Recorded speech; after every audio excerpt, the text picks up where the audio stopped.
Hello all, day 21 of 21 days of being consistent and இன்னைக்கு இந்த வீடியோல பாண்டிச்சேரியில மார்னிங் சன்ரைஸ்க்கு அப்புறம் நான் என்ன பண்ணேன் அப்படிங்கறத ஷேர் பண்றேன்.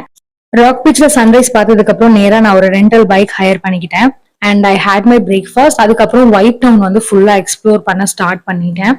பெருசா எந்த பிளானுமே பண்ணாம சடனா கிளம்புனனால நான் நிறைய பிளேசஸ் வந்து எக்ஸ்ப்ளோர் பண்ணல. மார்னிங் ஒயிட் டவுன்ல இருந்தேன், அதுக்கப்புறம் வந்து அகெயின் பாரடைஸ் பீச்சுக்கு போயிட்டு தென் அகைன் ஈவினிங் வந்து நான் ஒயிட் டவுனுக்கே வந்து I was exploring some cafes. Paradise beach வந்து கொஞ்சம் அவுட்டர்ல இருந்த மாதிரி தான் இருந்தது. ஸோ இதுக்குள்ள என்டர் ஆகிறதுக்கு பர் ஹெட் 89 rupees சார்ஜ் பண்றாங்க. உள்ள நிறைய வாட்டர் ஸ்போர்ட் ஆக்டிவிட்டி இருந்தது. என்ட்ரி ஃபீஸ் இல்லாம நீங்க இருக்கக்கூடிய ஒரு வாட்டர் ஸ்போர்ட் ஆக்டிவிட்டிக்கும் வந்து தனியா பே பண்ற மாதிரி இருக்கும். The beach was very very neat and clean. எங்கேயுமே எந்த ஒரு குப்பையுமே பார்க்க முடியல. ஸோ பாரடைஸ் பீச்ல நல்லா டைம் ஸ்பெண்ட் பண்ணிட்டு I went out to have my lunch வந்து ஒரு சூப்பரான இடத்துல வந்து சாப்பிட்டு இருந்தேன். அதை பத்தின டீடைல்ஸ் நெக்ஸ்ட் வீடியோ ஷேர் பண்றேன். பாய்.